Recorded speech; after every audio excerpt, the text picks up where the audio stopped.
Welcome to Tameside Bossing It. I'm Lee from Thompson Estates, and today in the office I've got Lisa McCarten from Bespoke Mortgages. Lisa, thank you very much for being my first ever guest on Tameside Bossing It. Scary times. I'm very nervous, so I apologise You'll if be it doesn't fine. go well. So, obviously I've listened to podcasts before and they do all these intros and all that sort of stuff. I'm not going to do that. I'm not going to introduce you as someone dead special or anything like that. I just want a nice, normal chat. I mean, you are special, but I just want a nice chat. Yeah, so, that's fine. Bespoke Mortgages. Yeah. So we'll come on to that in a bit. Yep. But start from the beginning for me. What's your backstory? Who is Lisa? Okay, so I started at NatWest, worked there for 15 years. I started on the counter, worked my way up to senior personal banker. I then did my mortgage exams and worked there for 9 years as a mortgage advisor. Whilst I was, I don't know how many weeks pregnant, I was 38 weeks pregnant with Charlie, my second child. I did my diploma in mortgage practice. Okay. So I was 38 weeks pregnant. I went to Stockport Test Centre. So it's the highest qualification you can get in mortgage practice level 4. I sat in this room with air conditioning blowing on me doing this exam because I think they thought I was going to go into labour at any time. I passed the exam. Well done. 2 days later, I had Charlie. Wow. Delivered Charlie. And then 5 days later, I was sat in the branch submitting a 5,000-word essay. Gosh. Whilst moving house and having a 2.5-year-old at the same time. And I passed the exam. So Well I done. thought to myself, if I can do that, I can do anything. Wow. I then left when Charlie was 7 months, Isabel was 2.5, and become self-employed. I had a £1,500 a month nursery bill at the time and 1 month's salary, and I'm 6 years in. Wow. Yeah. Okay. So prior to NatWest, Yeah. where did you work before that?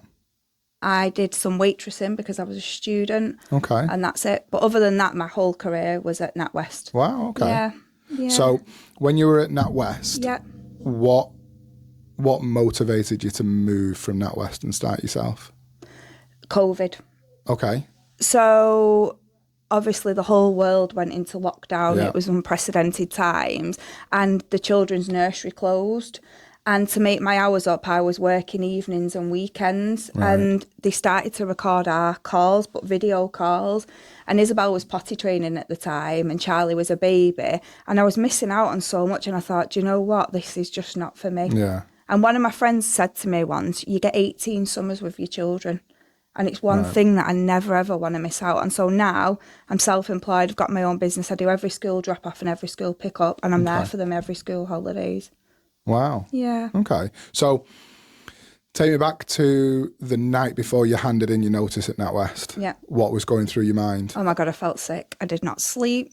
I handed it in, and my manager at the time said to me, take it back. Don't hand your notice in. Okay. You're really, well thought after member of staff. And I went on holiday with my mum and dad, and my mum was like, you can't move. You can't leave your job, you're moving into a bigger house, you've got this nursery bill. And I said to her, it's making me ill, and I'm missing time with the kids. And I come back off that holiday, and I rung my manager, I said, no, I'm dead set, I'm leaving. Okay. And I left 4 weeks later. So in that interim period, that 4 weeks, what did you do to start Bespoke Mortgages? And where's the name come from? So I subcontracted for a little while, self-employed, whilst I found my feet. Worked alongside a friend of mine. She'd obviously passed me leads. And then I started Bespoke Mortgages. It was around 2 years ago now. The B is obviously the Manchester B, everything that went on in Manchester. It's a working B. We work hard. So that's where Bespoke Mortgages come from. Okay. Yeah. And so that was the first 4 weeks. Yeah. Tell me about when you first set up Bespoke Mortgages, the first 90 days. What were the first 90 days? Stressful. It was scary. It was a favour of the unknown, even though I'd gone from employed to self-employed and I knew what I was doing. Yeah. And my friend Karen, I learnt a lot from her. When I worked under her for a period of time, just whilst I found my feet, whilst the kids was young, I always said to her, this is a short-term thing. I want to have my own franchise, if you like, so my own business where I have advisors working alongside me. So I was always transparent with that, and we're still really good friends now. I just got to a point where I felt like, do you know what, I can go for this now. Yeah. And it was scary. People joke saying it's my third baby. I live and breathe Bespoke Mortgages. I do. If a client rings me, it doesn't matter what time of the day, my phone is always on. Sometimes you'll hear the kids killing each other in the background, but I'm a working mum. So as long as the clients understand that, I'll pick up the phone. So do you not find that more people do understand that, especially from COVID? Because I remember during COVID and I was at home, and I remember we'd just got a new property for rent, and I was on the phone to the client, literally just taking instruction from them and everything. And my little boy was very, very small, and we've got 3 toilets in our house. Yeah.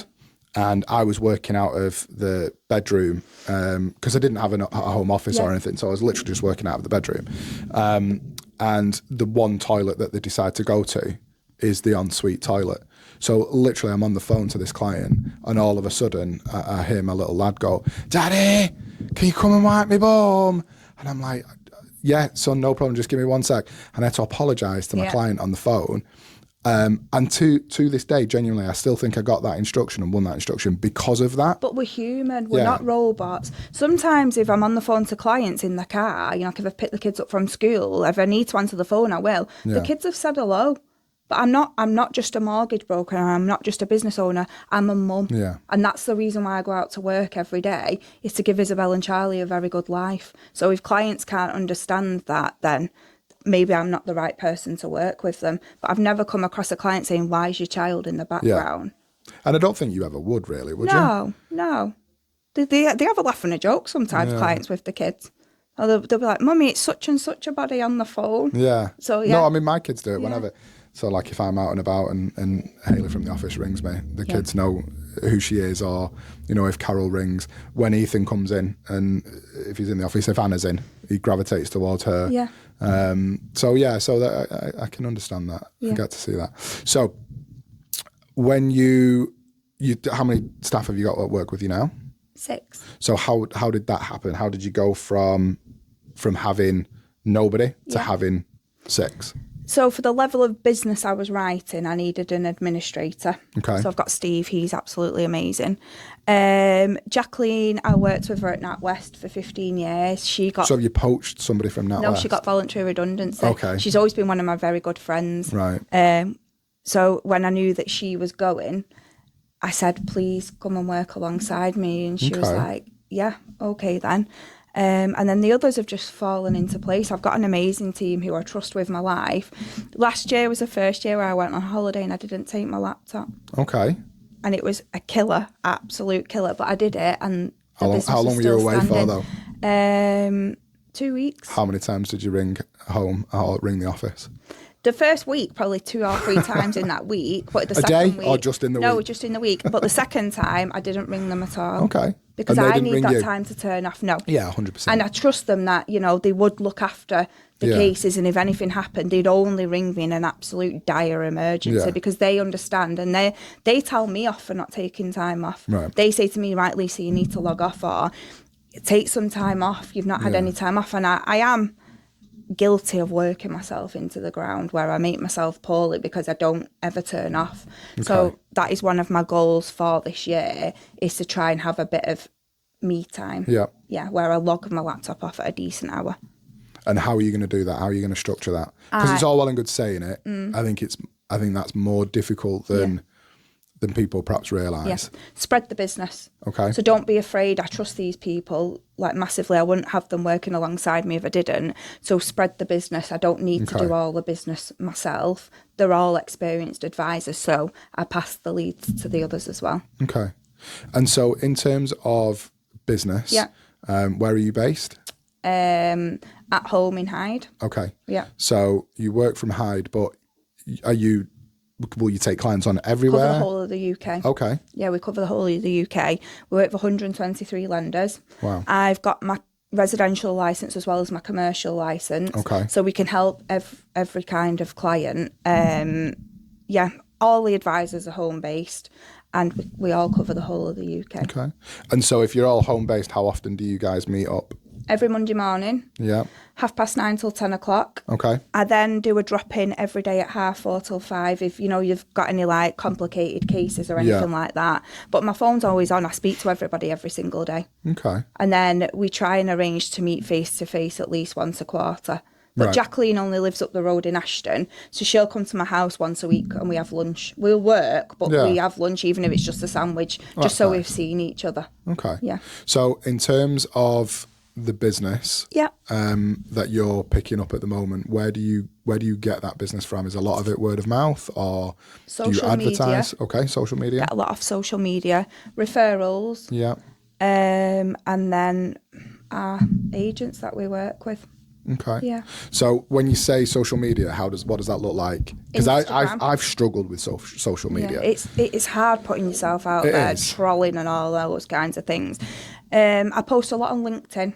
Yeah. I do get a lot of business off LinkedIn, which you wouldn't expect, but I do. I've really struggled with LinkedIn. Yeah. And I know I need to get on it, but I just find it really difficult sometimes. You've just got to put yourself out there. My first few posts that I did, I was like, oh my God, this is absolutely horrendous. Yeah. And I started posting on a Friday, the face of the broker Friday, ... And I'd literally blog my day. So if I've had a bad day, I'd say, oh my God, I've had a horrendous day. If I've had a good day, I'd say I've had a good day.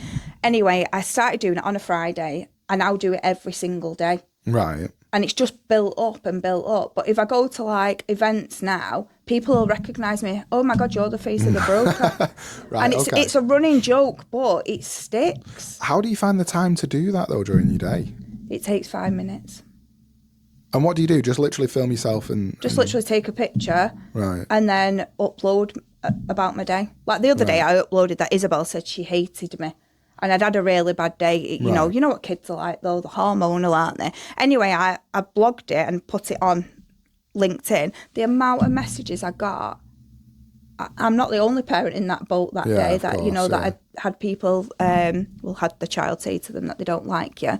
I also do on LinkedIn, like a drop-in clinic for parents of children with additional needs. So my Isabel's got autism. Okay. So it's like a drop-in clinic where people in the finance industry, so it might be lenders, business development managers, estate agents, brokers, they can just drop in and basically have a vent for an hour with a coffee. Wow. Because it's a lonely world being a broker. Even in our industry, if you're working at home, it's lonely. And it's even more difficult when you've got a child that's got additional needs. So one day I'd had a really bad day and I thought, who do I pick up the phone to? Yeah. So I do these drop-in clinics now. Oh, I've had all kinds of people on there. But some of the stories that we share, I'm not the only one going through what I'm going through. Do you know what I mean? And we share best practices. Oh, if you need a rant and need a cry on the phone and, on the Zoom, come along and do it. There's no judgment. We're a community that should be there to help each other. So that's a really positive thing to do. Yeah. Is that so? We're not sure yet whether my middle one, he's called Caleb. We think he may be, and we've got him on the pathway at the moment. And what I find difficult is, without sounding odd, like when you think bipolar, you're like either up here or you're all the way down there. It's that transition. There's no sort of grey area, I find. Yeah. And so sometimes when I'm doing work, especially if I'm at home or if sometimes he might be out with his mum and I'll get a phone call. So how do you deal with that? Because it is difficult. The spectrum is so big. So big. I knew when Isabel was just before she turned 2 that something wasn't quite right. She's amazing. I tell her it's a superpower. And I started the process. It took 4 years. It was the most horrific thing I've ever been through in all of my life. And I'd say I'm a strong character. It pushed me to the point of breaking. Okay. And then you literally go to a clinic, sit in a room, and they hand you a piece of paper and they say to you, she's met the criteria for autism. Like she's some kind of like number crunching exercise. But there's no support at all. And if you're a working parent, it's even worse. So I try to bring together that community just to know that you're not on your own, because it can break you. It's horrific. And the way they speak about them, like in like a clinical way, like they mean nothing. And just I was number, like, right? That's my child. Yeah. But regarding the meltdowns and stuff, we manage them well. Okay. We manage them very, very well. What is a top tip for me then to manage that well? Get to their level. So I remember Isabel having a meltdown once in Morrison's. She threw herself on the floor. You didn't lie on the floor? I did, yeah. She never did it again. Brilliant. She never did it again. So it's get to their level and know that they've got a safe space that if they do need to offload. A lady once said to me, they're like a bottle of Coke. If you shake it all day and they explode, you're their safe space where they can explode. So this is the problem that we're finding at the moment, right? So we're saying to school that this is what he's like, and school don't see it. Because he's masking it. They just don't see it at all. Because he's masking it, and then he'll come home and explode because he's building it all up all day and then just letting go at home because you're his safe space. Yeah. I mean, he's not too bad. It's very much, I mean, it's like, so where we live, we've got like a really, really close-knit street. Yeah, we're the same. So we, even to the point where we'll go on holiday with our neighbours and things like that. I play football with the guys on the street and stuff. And there's a lot of children on the street, and they're all kind of a similar sort of age, and everybody will be outside, and he'll be outside, and then all of a sudden he'll take himself away. And he'll go into his room and he'll just sit on his own. That's Isabel, so he needs to regulate his emotions. He's more than happy to have time on his own. Yeah. Which is good because he knows. But yeah, so it's tough. It is. But okay. So back to mortgages a little bit. So tell me, what is the one question that the majority of your clients ask that makes you pull your hair out? Why do I need to provide these documents? Okay. I don't ask for documents unless they're absolutely necessary. So give me a rundown of what sort of documents that would be needed. So we'd need ID. Yeah. If you're employed, we need your last 3 months pay slips. If you're self-employed, we need your last 2 years tax calculations and corresponding overviews. Okay. 3 months bank statements for any account you've got. So if you've got multiple accounts where you move money, we need it for all of them. And also 3 months savings account statements. Okay, tell me why. Why? Yeah. So ID, we need to verify who you are. I can't be doing a mortgage for some random that I've never seen before. Proof of income, we're responsible at lending. We've got to make sure that we can verify what you're saying. So if you're self-employed, you might say that you earn this, but what you're declaring to the taxman may be completely different. Yep. So we've got to be able to verify that. And then bank statements, we need to check your account conduct. So are you going overdrawn monthly? Are you managing your finances? Are you managing your direct debits, etc.? So that's the reason why we need those documents. It's also really important because it's my name on that file, and I've got to be comfortable when I submit it to a lender that I'm happy with how the income's been worked out. Yep. You are who you say you are, and the bank statements are okay. If I haven't got that information, I won't do your application. So obviously every time you switch the TV on over the last few years, there's a housing crisis, and people can't get on the ladder and things like that. So what would you say to those people? Don't believe the news. Why? So there's lots of schemes out there that people aren't even aware of. So if you've been renting, there's a mortgage called a track record mortgage, where they'll look at your last 6 months worth of rental payments and they'll base affordability on that, and then we can work out what you can borrow. There's some lenders out there that do 100% mortgages. Some of the lenders have increased their income multiples in order to help first-time buyers be able to borrow more to get them on the property ladder. There's schemes out there where you only need a £5,000 deposit. There's a lender that's brought out where you only need a £2,000 deposit. There's lots of lenders out there doing amazing things to try and help get people on the ladder. So why aren't they on the news? Why aren't they the ones that are being publicised? Why is it always just doom and gloom, do you think? Honestly, no idea. I don't know why the news portrays such a negative spin on things. The housing market's never been as busy. We've had the busiest year we've ever had, the busiest start to a year, all of us as advisors, because people are moving and people are buying. So what we found in our business is that because we've got the new Renters' Rights Bill that's starting, and that starts on the 1st of May, what we've found is that we've got a lot of landlords that have decided to sell. And for the same argument that you've just had in terms of the way that the news portrays it, the way that social media portrays it, is that it's the be all and end all. Like, private rents are going to go and landlords they're all going to sell. And I don't think it's that. I think the problem is that it's just a lack of knowledge. It's a lack of understanding on certainly the Renters' Rights Bill. I did a podcast on Ryan Taylor's podcast a couple of months ago, and I spoke about it on there. And I use this analogy, and I'll quickly use it now. So part of the Renters' Rights Bill, and one of the main reasons that landlords are fearing it is because they're getting rid of Section 21, which is a non-fault eviction. Yeah. And in the 15 years that I've been doing this, I've never had a landlord ring me up and say, Lee, I want you to kick those tenants out of the house. And I'm going, oh, why do you want to do that? I've never had a landlord go, don't know, just fancy it. Just for crack, why not? No. Never once have I had that. There's always been a reason, whether that be rent arrears, whether it's because they want to sell it, whether it's because they have to sell it. There's always a reason. If there's always a reason, we'll use Section 8. And so they just simply replace, just a shift. Yeah. But there's so much scaremongering going on. So we've found that a lot of landlords have wanted to sell. But then on the flip of it, I'm doing so many buy-to-let mortgages at the minute. Oh, really? Okay. For buy-to-let, just like normal buy-to-let landlords, HMO purchases, limited company buy-to-let purchases. I did 3 yesterday. I've got another 2 to do today. Okay. We're doing loads and loads of investment properties for clients because the yield's there. It's better than putting it in a savings account. And the good pension pots. For like the likes of me and you now, our pensions probably won't be very good when we come to state retirement age, and they want us working longer. Yeah. So younger people are buying property as pension pots. The market's so busy. It still rings true though, right? Yeah. So you buy bricks and mortar. Yeah. You can't go wrong. Nope. It's more difficult. Supply and demand. There's not 100%. Enough houses. No. There's not enough houses. And so that's the other thing as well, right? So part of the Renters' Rights Bill is to do with, so you can't do so when you buy a house, you can say how much that you're willing to offer. Yeah. They've stopped that for rentals. So if a property's on the market for £1,000, you can't ring up and say, right, I'll give you 1,100 for it. You can't do that. Yeah. So the government, in their infinite wisdom, thought that was going to be a really good idea.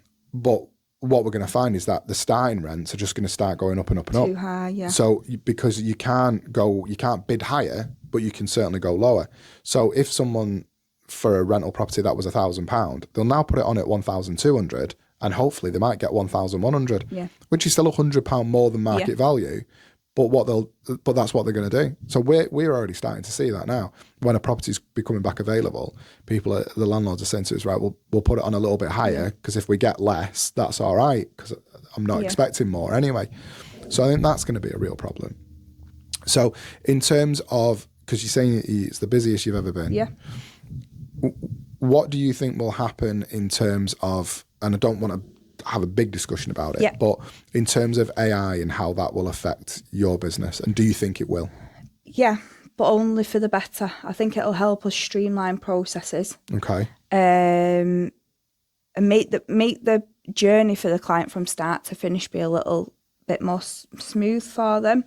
The network that I work under has already brought AI in. Okay. So we are starting to embed that already.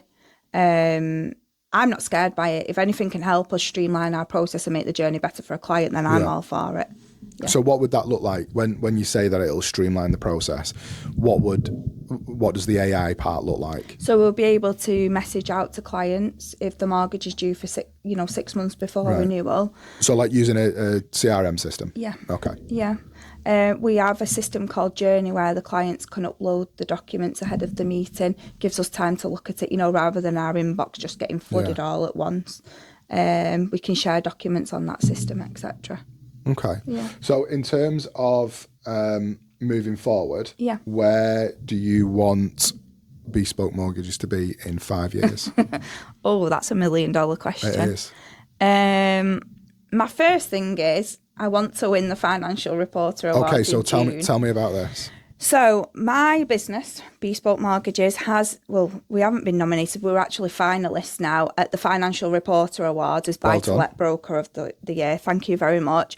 We're up against some companies with lots of staff compared to my 6, but I'm so proud that we got there because we've been recognised. So yes, I want to win. I'm very bloody competitive. But if we don't, I'm so proud that we've become finalists. We're up against organisations that have got thousands of staff.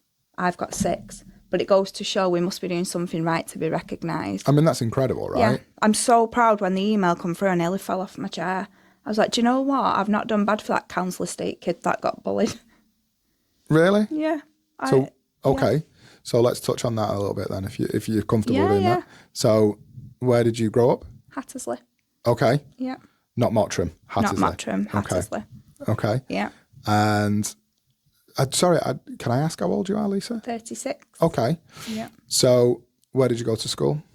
I went to Hurstclough Primary School and then I went to Duckenfield Astley. Okay. Yeah. And you just touched on being bullied. Yeah. What did that look like for you? Well, my mum had me at a young age. She was 18. My dad was 22. And they used to say to me, like, oh, I bet your mum and dad don't work. You're from a council estate. I bet they put windows through for a living. Just like jokey things, but it's not nice, you know. Yeah.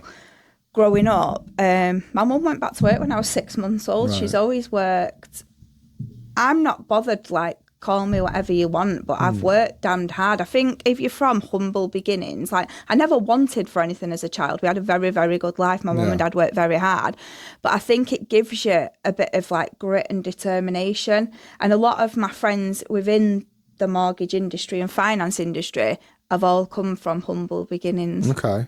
And because the only person you truly rely on is yourself. And you know that you've got to get up and go for it. Like my agents that I work with, I approached all of them.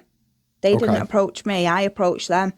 And I said, meet me for a coffee. And they was like, oh, not sure. And they did. And I won them over just for the service that we can give and the way that we are and we're down to earth. And I think that's what people want. They don't want to go and see somebody who's in a suit telling you how you should and shouldn't spend your money. The market's not like that anymore. It's more of a fresh industry, in my opinion. No, I would agree with that. So in terms of when you were growing up, and then did you say you went to college or university? I went to university and hated it and dropped out. Okay. Yeah. How long were you there for? About 12 months. Why I hated it. I hated being away from home.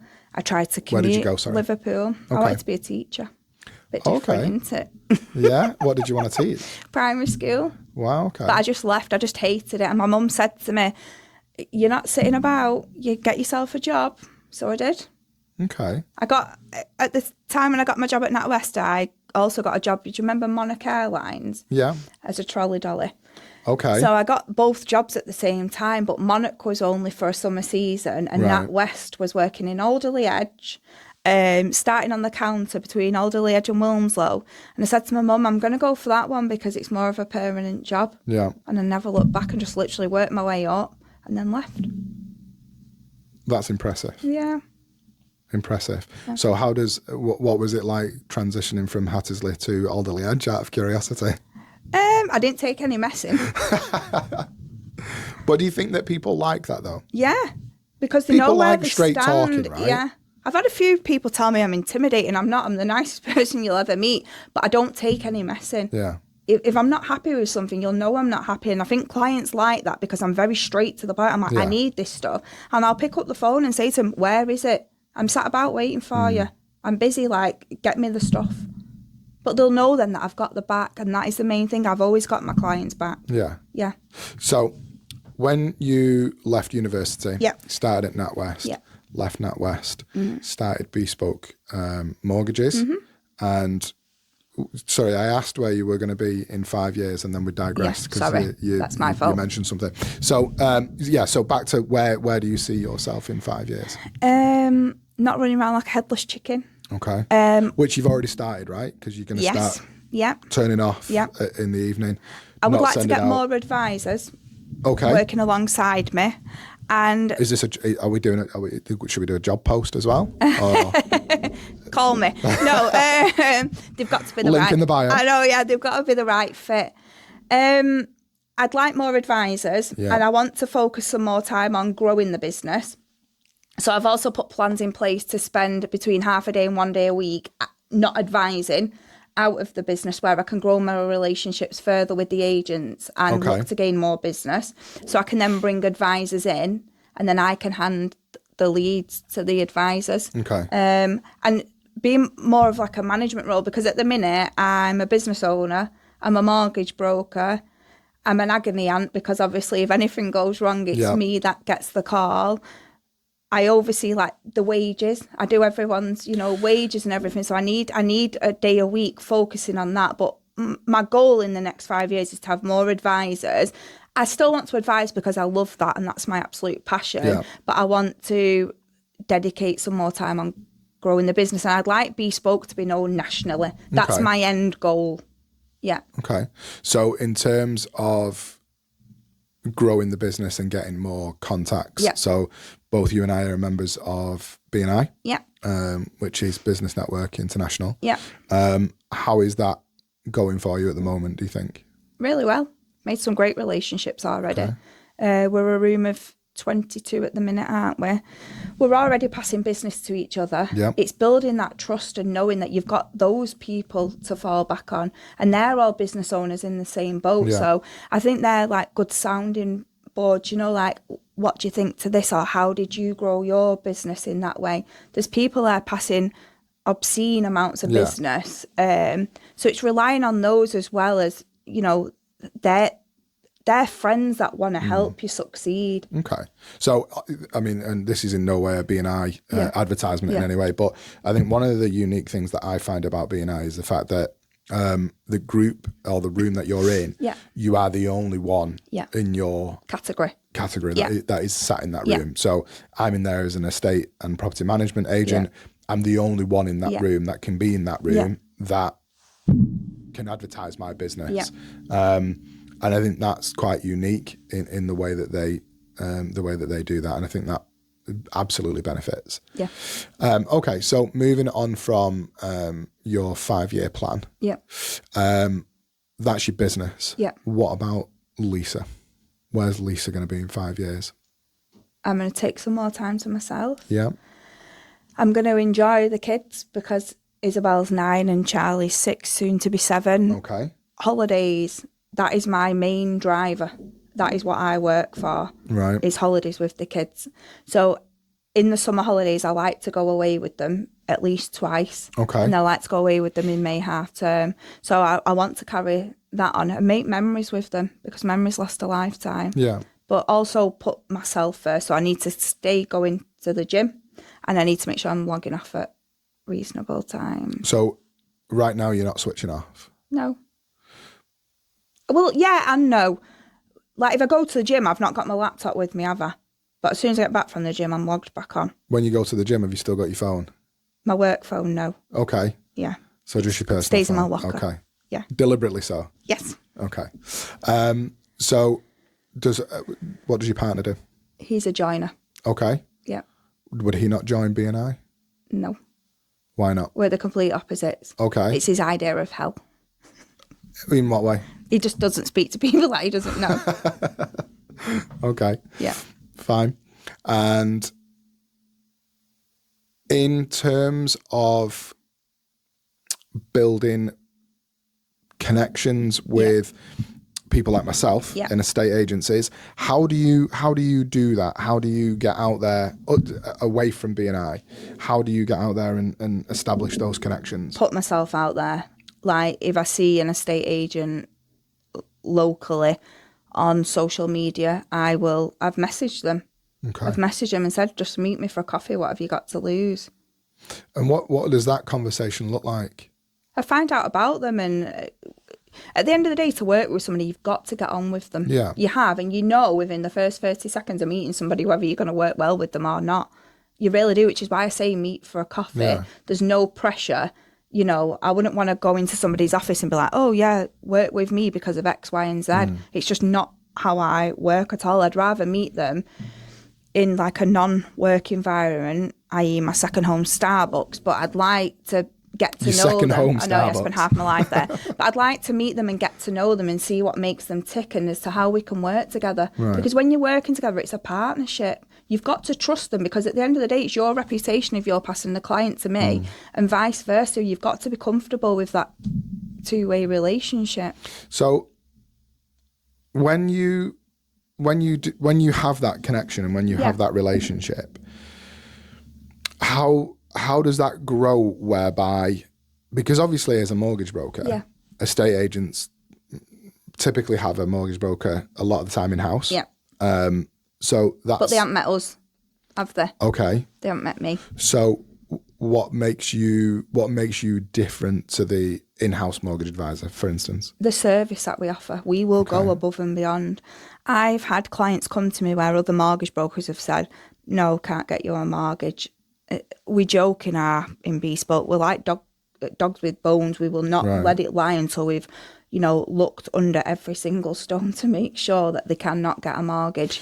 So what does that look like though? Because obviously from a mortgage perspective, if I'm just Joe Bloggs and I want a mortgage, if I'm going to a mortgage advisor, I'm just thinking, well, if there's a mortgage that I can get, then they're just going to get it, right? Yeah. So how does that work? Because you said earlier that you were in an umbrella. Yeah. So you have a company that works over you. Yeah.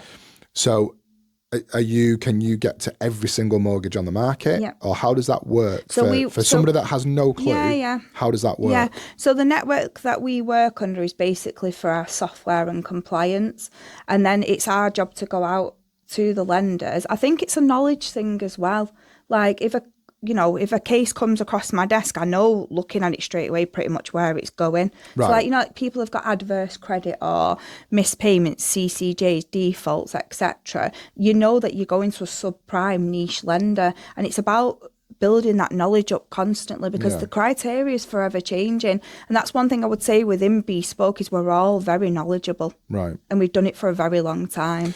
So each lender has a different criteria that you've got to hit. Yeah. And if you've got adverse credit, that limits where you can go to try and get that mortgage. Yeah. Okay, so from me ringing you up saying, Lisa, I need a mortgage, how long does it take before I'm moving into my new house? Wow, the $1 million question. Okay, no, I'll change that question because there will be things outside of your control in terms of a chain or a estate agency. The industry average is between 4 to 6 months. From applying to getting the keys, that's the industry average. Okay. 4 to 6 months. And so what happens in that 4 to 6 months? Where do your stumbling blocks come? So we'll have a first appointment with the client where we'll gather the basic information. And this is on Zoom? Zoom or telephone. Okay. Or we can meet clients face to face. Because since COVID, majority of the clients prefer telephone or Zoom because what's the point in taking 2 hours out of your day to travel to meet somebody, to then get stuck in traffic to meet them for half an hour to then have to travel back? They could do it in half an hour on Zoom or on the telephone. So we do our first appointment. We'll then send them a list based on that first appointment of documentation that we need because it's tailored to the client. Yeah. I'll then look over the documents. I will then get them an agreement in principle. I'll speak to them again just to say, I've got you an agreement in principle. This is your budget. This is the payments, etc. However, no rate is secured until you've found a house and had an offer accepted. They'll go away for however long to find a house. They'll then ring me up to say, amazing, we found a house, we've had an offer accepted. I will then check our system to check that rate is the most competitive based on their circumstances, because what might be the top rate they might not be eligible for. So it's tailored to the client personally, okay? Once I've then found what lender we're going with, I will then pick up the phone against the client to go through a mortgage illustration, also known as a key facts detailing fees, charges, etc., payments, the interest rate, overpayment allowance. If they're then happy, we'll get that submitted to the lender. Once it's submitted to the lender, we do a handover email copying Steve, our assistant, in. Within 24 to 48 hours, he would then contact the client. He will also contact the acting estate agent and acting solicitor to say that we're the broker acting on their behalf. And should they need anything, come to us rather than, bombard the client, because it's a scary process. Yep. It is, we're not going to lie. It'll be then underwritten. That's 7 to 10 working days. During that time, all the documents will be assessed and a valuation will be carried out on the property. That can sometimes be a stumbling block, which I'll go into in a minute. If the valuation comes back okay and the checks come back okay, they'll then issue something called the offer of loan. Once they've got the offer of loan, in a way, that's our job done because we've got them the mortgage. It's a legally binding mortgage offer. It's then down to the solicitors to do their thing, okay? So that's where it's not in my control anymore. So they'll have to apply for searches. that can be different depending on what local authority you're in. Yeah. They'll then do inquiries based on the searches, and then the paperwork needs to be completed. And then from there, they will then agree a completion date. Whilst that's going on, we will then review your protection arrangements. So the mortgage is the biggest commitment you're ever going to make in all of your life. You need to make sure that you're adequately protected. Let me tell you, I've seen some horror stories in the past where people haven't had cover in place. Okay. And families and people are awful when money's involved. Yeah. So just please make sure that you're fully protected, and you've also got a will. And then we'll also look at your buildings and contents whilst that's going on. So we will cover everything for the client. Okay. Regarding valuations, that can sometimes be a stumbling block because we've got to make sure that the house is suitable security. So in the bank's eyes, the house is the bank's house until the client makes the final direct debit payment. Yeah. So the house has to go through checks just like the client has to go through checks to make sure that it is adequate security. Okay, so a couple of things that I just want to Sorry, I quickly ask you bombarded about. you No, there. that's okay. So when you say rates, Yeah. if I know nothing about mortgages, Yeah. what does that mean? So that's basically the interest rate that we're securing to borrow that money. It can be a fixed rate or it can be a variable rate. It can be a 2-year fixed, 3-year fixed, 5-year fixed. When we sit down with a client and do a fact-find meeting, we'll look at their priorities and what they need from us, and then we will advise as to what we feel is most suitable. Yeah. So it is an advice process, and it's my advice as to what I feel is best for you. So in terms of rates, Yeah. this is one of the reasons why a couple of years ago when our lovely government decided to do what they did, Yeah. we won't go into that too much, but everyone that was on a fixed rate was sitting pretty Yeah. right up until the point at which that fixed rate ended. Yeah. And so what happened with you and your business when that happened? We were inundated. We were working all kinds of hours because the rates were so volatile. This year now is the biggest roll-off window of the historic 5-year fixed rates where people was on 1% and 2%. Okay. So these people are going to see like a massive increase, well, not massive. They will see an increase in the monthly direct debit though, but it's for us then to tailor the mortgage. So we might need to extend the term to make it affordable. They may have, savings where they want to make a lump sum reduction. It's really important to sit down with those clients, and all of our remortgage clients, we will contact you 6 months before that deal is up for renewal. It's really important with the way that the market is at the minute that we're doing something now, so that's 6 months before, rather than wait 6 weeks before, because who knows what rates are going to be. I don't even think the government knows what they're doing at the minute.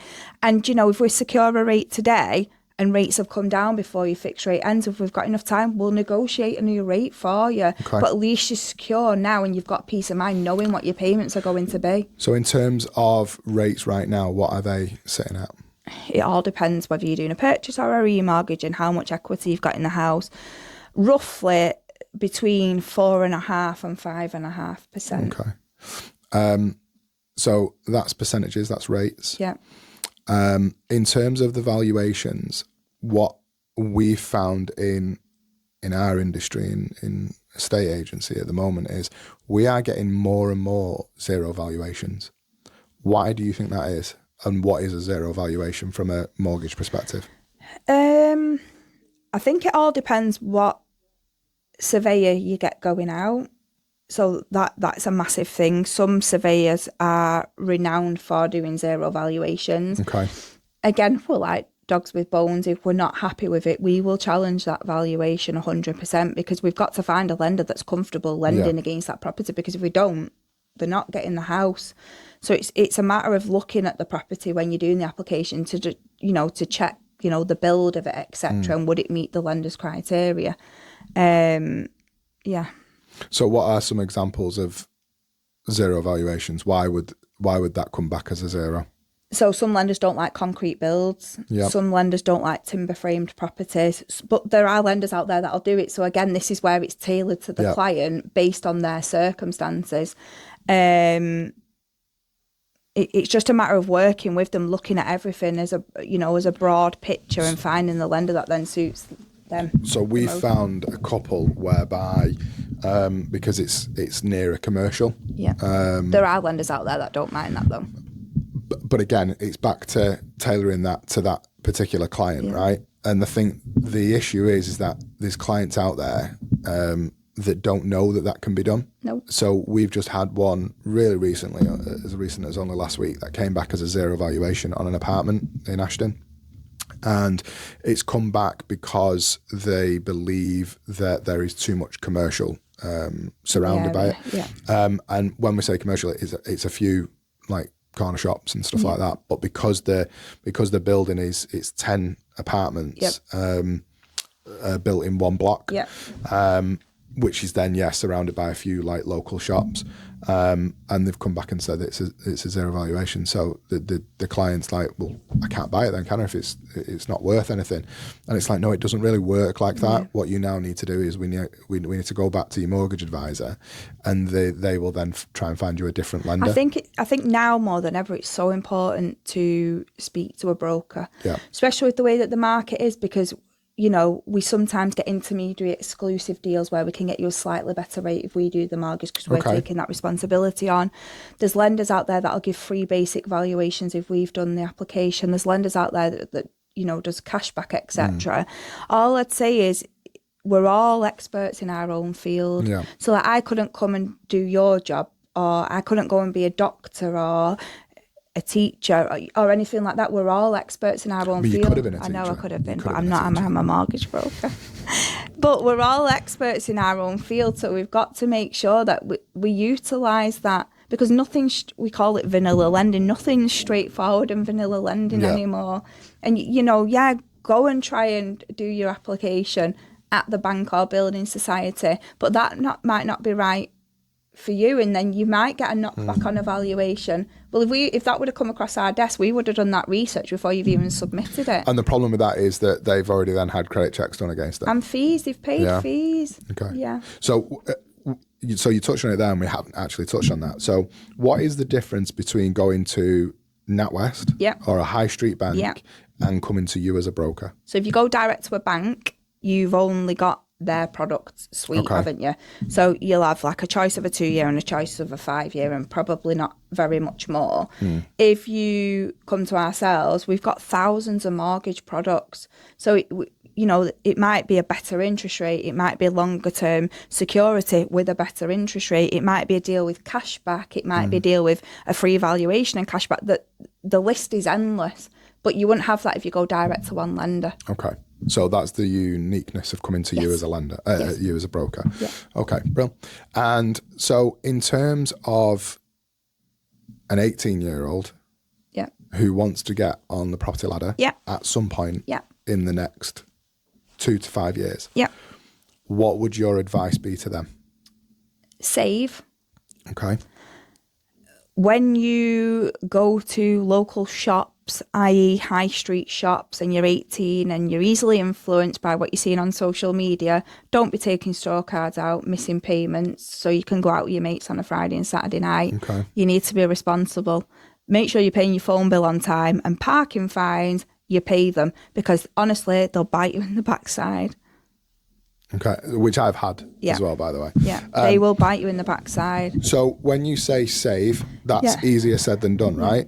So how does an 18-year-old start saving money? Yeah. I mean, it'll be easier for them soon, because obviously minimum wage is a lot higher than it used to be.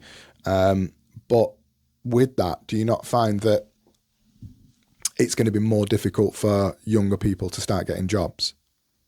No, there's so many jobs out there. So I agree. Yeah. But do you not think, and this might just genuinely be my opinion, so they're obviously closing the gap between for minimum wage from when you're 18 to 21, 25.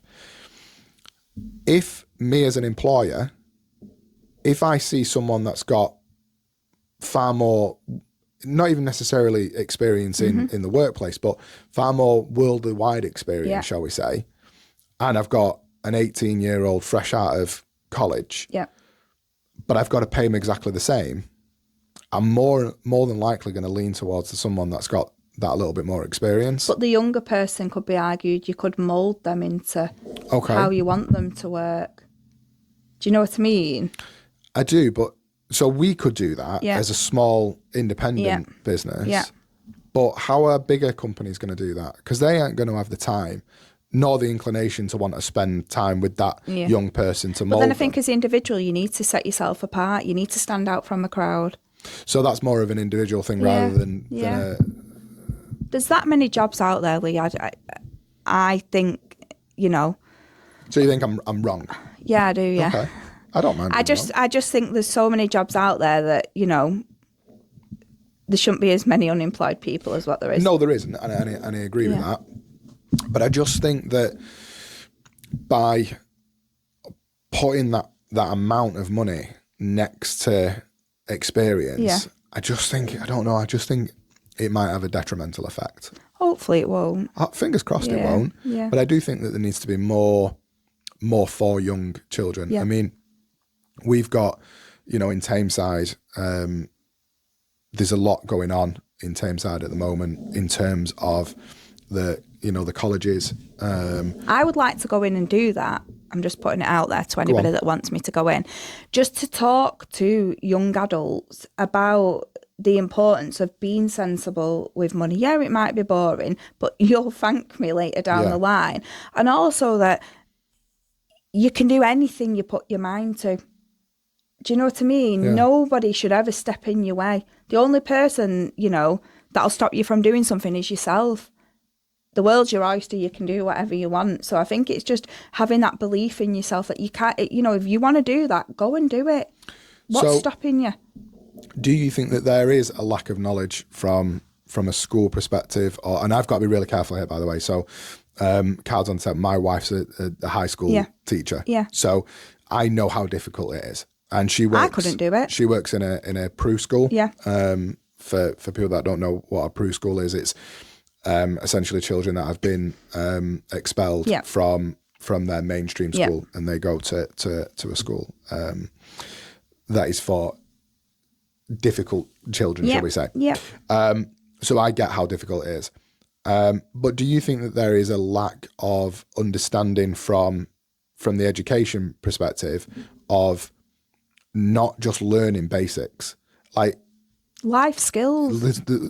Is there life skills in school, do you think? No, I don't. So what would that look like? So you've just said there that you'd like to go and speak to young adults.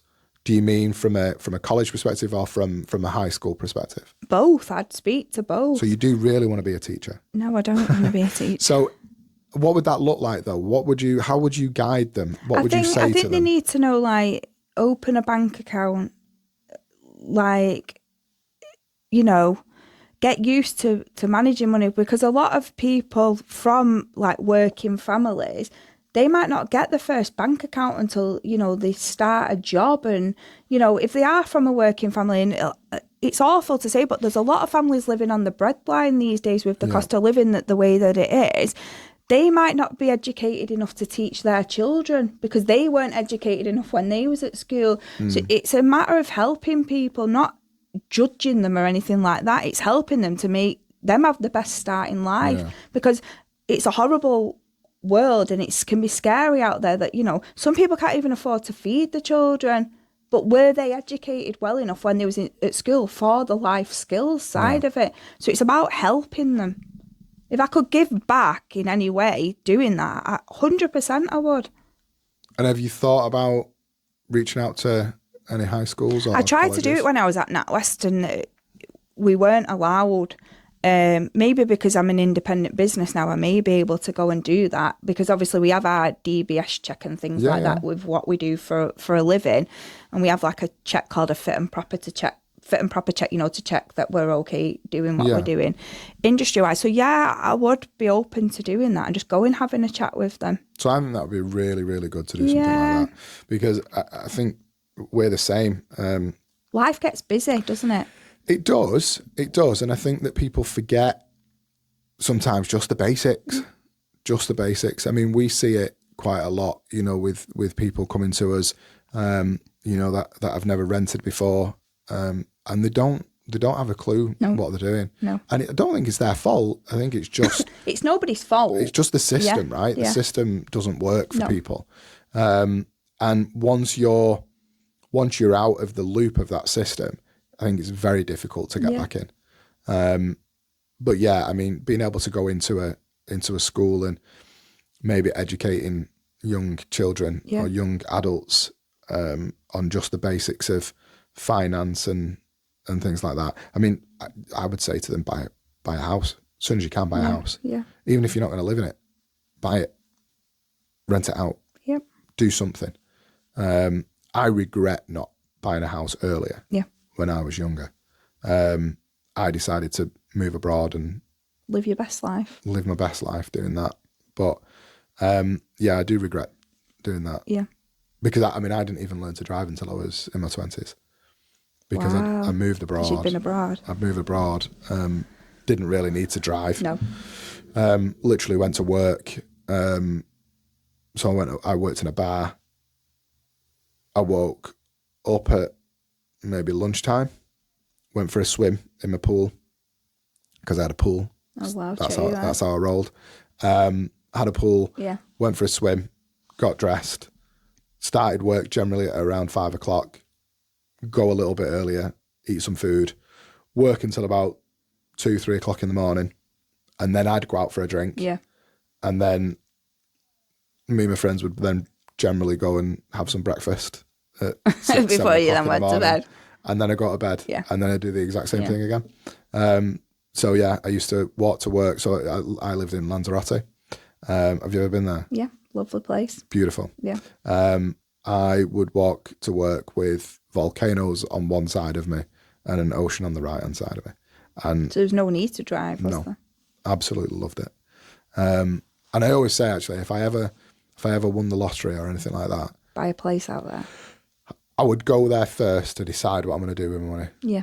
So if I ring you up and say I'm leaving and say I'm getting on a plane to go to Lanzarote and it wasn't a planned holiday, okay, I've just won the lottery. So I need to get on that plane with you. Yeah, absolutely. But I tell you what, and I don't mind saying this because I've told everybody, it's not really a secret anymore. So if I ever won the lottery, right, this is genuinely what I would do. I would message everybody in my phone and say, I mean, everyone's going to know, but I told this story all the time. I would genuinely say, can't speak, I really need your help. Can you come round? Okay. And I would send the exact same message to everybody in my contact list. And whoever came to my house to help me would get a share of that money. What a great thing to do. Because... What are you going to do if everyone in the bloody phone book turns up? Well, yeah. No money left. You won't go into Lanzarote. They won't, will they? No, they no, I know. Do you know what I mean? Because it's that thing, right? So everybody always says, "Oh, if you need anything, let me know." And then you'd let them know, there, and it's like, well, you're not there anymore. No. So I just think it's quite a unique way. I mean, it's never going to happen, is it? But you never know. I just think it's quite a unique way of finding out who would actually really show up. Be up. there and have your back. Yeah. Yeah. Good idea. So that. yeah. So if you get a random text message off turn up on a Saturday evening, get in your car and get to my house. I will get there. Yeah. But yeah, so I don't know. No, it's a good way of thinking of it, that. It is, isn't it, right? Yeah. I just think that's quite a fun way of doing it. Yeah, it is. It's a very good way. Okay. So is there anything that we haven't touched on? No. No? I wouldn't say so. Okay. So we're going to start wrapping it up in a few minutes.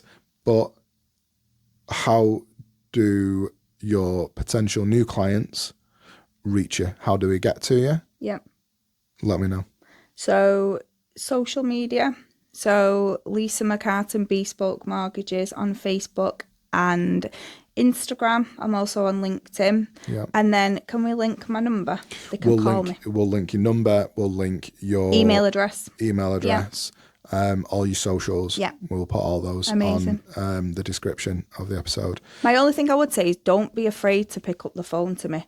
I'm not here to judge. I'm here to help you. And when I say I've got your back, if you listen to me, I will get you a house. It may take us 6 years if you've got bad credit, but stick with me and listen to what I've got to tell you because I've done it a long time and you will get a property. So, sorry, I know I just said we were wrapping up, but then you've just touched on something there in terms of bad credit. Yeah. So people assume that if they've got bad credit, that's it, they can't get a mortgage. Is that accurate? No. So if I've got a CCJ for, I don't know, £3,000. Yeah. If I've got a CCJ Yeah. for £3,000 Yeah. that I haven't paid off yet, Yeah. can I get a mortgage? You might not be able to get a mortgage today. Okay.